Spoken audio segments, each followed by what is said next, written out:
24 घंटे भगवान का भजन नहीं कर सकते, मत करो। 1 लोटा जल लेकर महादेव के मंदिर में चले जाना, 5 मिनट लगेंगे, श्री शिवाय नमस्तुभ्यम कहकर चढ़ा देना, बस उसके दरवाजे से होकर आ जाना। वो 5 मिनट तेरे 5 वर्ष की जिंदगी को संवार देंगे, निश्चित है।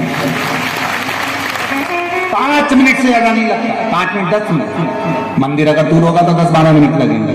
वैसे तो मुझे विश्वास है कि छत्तीसगढ़ की पावन धरा पर आप लोग कथा सुन रहे हैं, और जितने लोग आस्था चैनल पर, फेसबुक, यूट्यूब पर सुन रहे हैं, ये मेरा विश्वास कहता है, जहां जहां रह रहे हो वहां दूसरे भगवान का मंदिर मिले चाहे नहीं मिले, और पेड़ के नीचे, ओटले पर, कहीं ना कहीं तुम्हारी सोसाइटी में, कॉलोनी में, मंजिल में, कहीं ना कहीं तो छोटा ना छोटा शिवालय जरूर होगा। वहां 1 लोटा जल चढ़ाना पड़ेगा, कटेगा काटेगा, आएगा बाबा आएगा। अभी कथा में कहा था, मालेगांव की कथा में, बच्चे को डराना हो तो कह दो बाबा, बच्चा रोना बंद कर देता है। उस तरह दुख बहुत हो और तुम्हें लग रहा है कि बहुत दुख है, तो याद रखना बाबा, जम के बोलो, आएगा बाबा आएगा। तो बच्चा रोना बंद कर देता है, बाबा आएगा, ये सुनकर हमारा दुख भी कट जाता है कि मेरा शंभू मेरे साथ में है, मेरा शंकर मेरे साथ, मेरा ओघड़ी मेरे साथ है।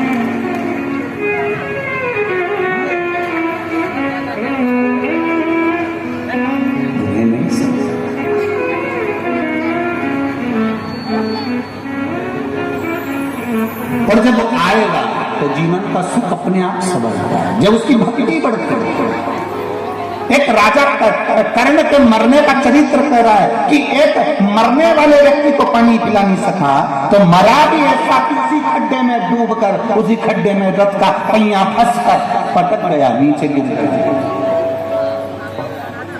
कभी कभी हमारा धन, हमारी संपदा ही हमारा दुख का कारण हो जाती है।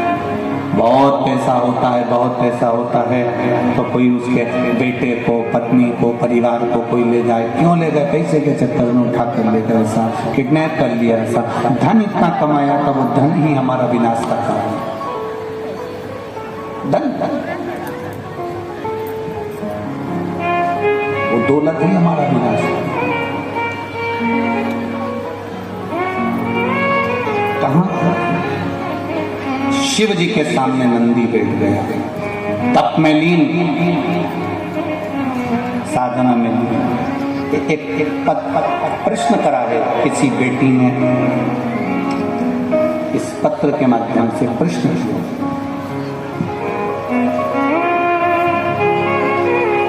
भगवती साहू, मोबाइल नंबर दिया है आपने, इनका प्रश्न है। भगवती कहीं बैठी हो तो हाथ जरूर हिलाइएगा।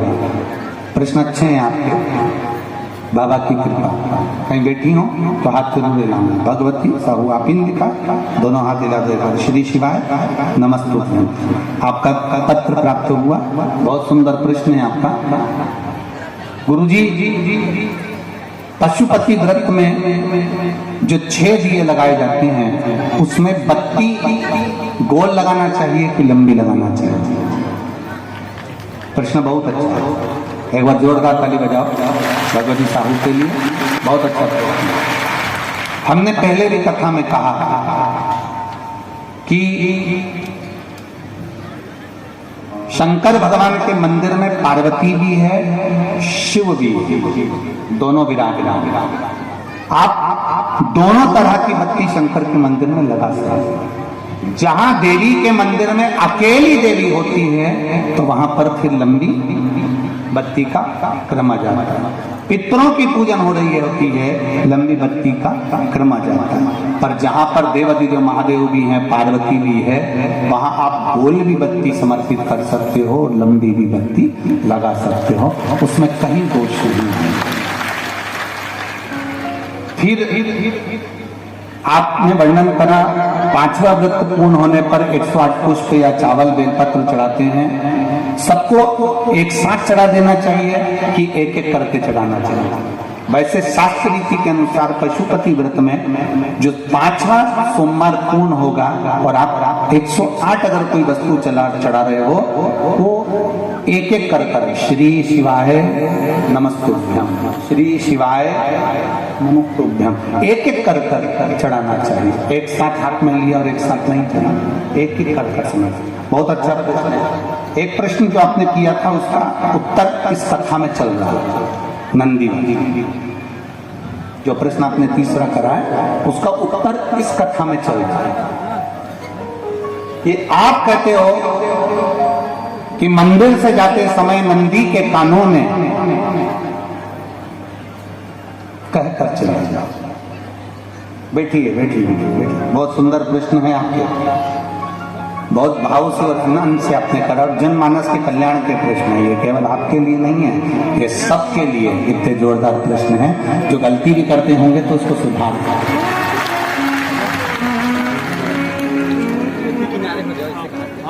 आपने कहा कि नंदी के कानों में कहना चाहिए। लोग हंसते हैं, कहते हैं बताओ नंदी के कानों में भगवान को कहना चाहिए। वैसे तो हम आपको एक बात बता दें कि दुनिया के लोग किसी दूसरे धर्म की कभी हंसी नहीं उड़ाते। दुनिया के लोगों को दूसरे का धर्म अच्छा लगता है। दुनिया के लोग सबसे ज्यादा हंसी उड़ाते हैं तो हमारे सनातन धर्म की ही उड़ाते हैं, और जो खुद उड़ाते हैं दूसरा उड़ाने वाला नहीं होता। दूर के ढोल हमें समझ में आते हैं, उसका धर्म हमें समझ में आ गया, उनका क्या है ऐसा है, आओ कुछ नहीं, उनके धर्म में ऐसा है। कितना आनंद हमें दूसरे के धर्म में लग रहा है और हमारा सनातन धर्म हमको बुरा लग रहा है। हमारे सनातन धर्म हमें बुरा लग रहा है। अरे भाई, लोग कहते हैं कि नंदी के कान में कहते हो, ये कोई हमारे पुराणों में या शास्त्रों में लिखा है? भगवती बहन साहू, आपको धन्यवाद देना चाहूंगा और एक बात कहना चाहूंगा। जितनी भी शिव महापुराण के अंतर्गत चाहे उपाय जो बताए जाते हैं कि बेलपत्री ऐसे चढ़ाना, काली मिर्च ऐसे चढ़ाना, चावल ऐसे चढ़ाना, धतूरा का क्या महत्व है, शमी के पत्ते का क्या महत्व है, बेलपत्री के पत्ते का क्या महत्व है, ये जितनी भी बातें बताई जाती हैं ये सब पुराण के अंतर्गत से बताई जाती है। अब दुनिया के लोग इसको चाहे टोटका कह दें, चाहे दुनिया के लोग इसे टोना, पर पुराण से हटकर कुछ नहीं। और आप लोगों को अगर बोला है कि नंदी के कान में कहकर भगवान शंकर के मन में बात पहुंचे, तो ये क्यों कहा? तो ये भी हमारी शिव महापुराण में लिखा है, जलंधर के चरित्र में। कोई आपसे कहे कि नंदी के कान में बोलने से क्या होता है, ये जलंधर का चरित्र कह रहा है। माँ पार्वती जी का हस्त कमल पकड़कर जलंधर लेकर जाने लगा।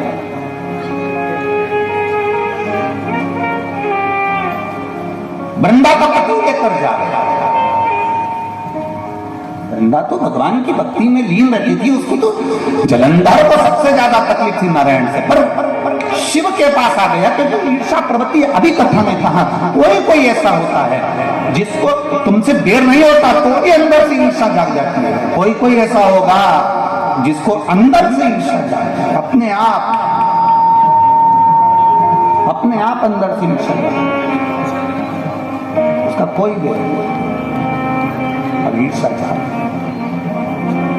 भीतर से ईर्षा जाए।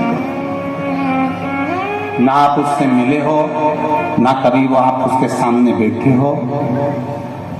कई लोग किसी न किसी की बुराई करते हैं तो हम लोग पूछ भी लेते हैं, क्यों साहब उनसे मिलकर आए हो? तो तुम कभी नहीं मिल किया, कभी उनका सामना हुआ नहीं हुआ, तो फिर बुराई क्यों कर रहा? एक ने कर दी थी इसलिए हमारे ध्यान में था तो हमने भी कर दी। वो कुआं में डूब के मरेगा तो तू ही मरेगा क्या?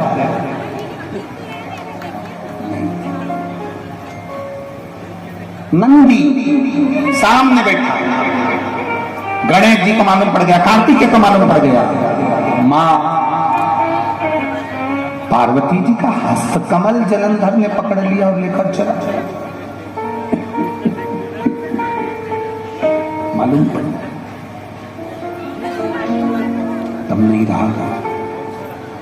गणेश जी को क्रोध आ गया और गणेश जी महाराज आए, शिव जी को जगाने लगे। पिताजी पिताजी पिताजी उठो, पिताजी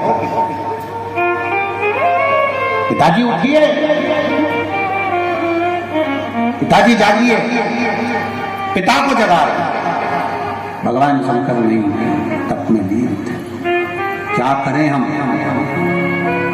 जलंधर के पास में इतना बल है, इतना बल है, तो पिता की आज्ञा नहीं होगी तो हम कैसे मार देंगे उसको? मारने को तो मार दें। मां ने आज्ञा करी थी कि जलंधर उसको तारकासुर को मार दो, तो कार्तिक ने तारकासुर को मार दिया। शिव जी की आज्ञा नहीं तो हम उसको कैसे मारेंगे? क्या करें? सब कुछ गणेश जी ने देख लिया, शंकर जी के ऊपर बहुत बहुत बहुत बहुत प्रार्थना कर कर देख ली, पर शंकर जी नहीं जागे। तब आखिरी में विनायक ने, गणेश ने, जितने लोग आस्था चैनल पर कथा सुन रहे हैं, जितने लोग फेसबुक यूट्यूब पर कथा सुन रहे हैं, इस बात को याद रखना कि नंदी के कान में कहने से क्या होता है, वो ये कथा से सीख लेना। आखिरी में गणेश जी को लगा किसको कहूं, शंकर जी भी तप में हैं, नंदी भी तप में है, मैं किसको कहूं? शिव जी को कह के कर थक गया, पिताजी को बोल बोल कर थक गया, पिताजी जाग गए। अब मैं किसको कहूं ये बात, किससे कहूं?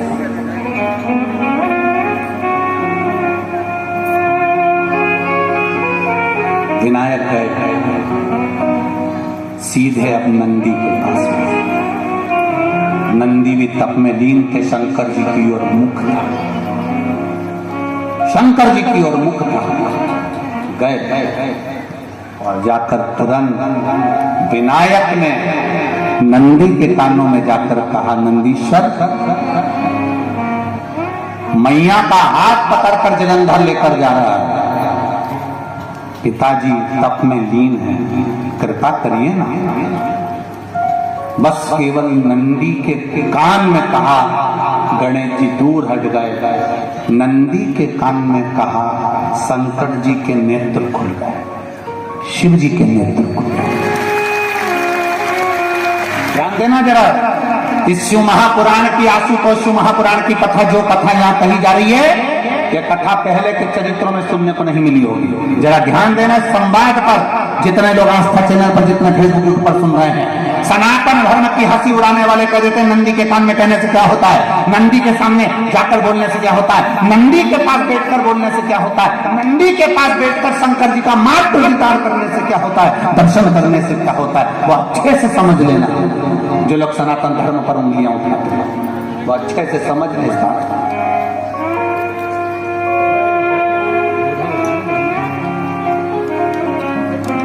क्या होता है?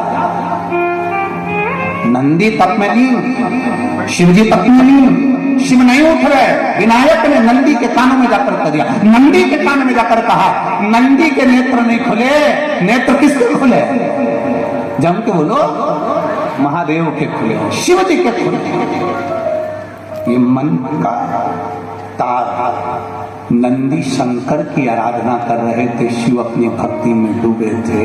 यहाँ कहा, यहाँ पहुंचा, जो दिल में था उस तक बात पहुंच गई। नंदी के दिल में शिव थे, तुम कहे, नंदी ने शंकर तक बात पहुंचा दी। वो सूत्र जो बंधा था दिल से दिल तक का, वो पहुंच गया। वो सूत्र जो दिल से दिल तक बंधा हुआ था, मन से बंधा हुआ था, खबर वहां तक पहुंच गई, खबर पहुंच गई।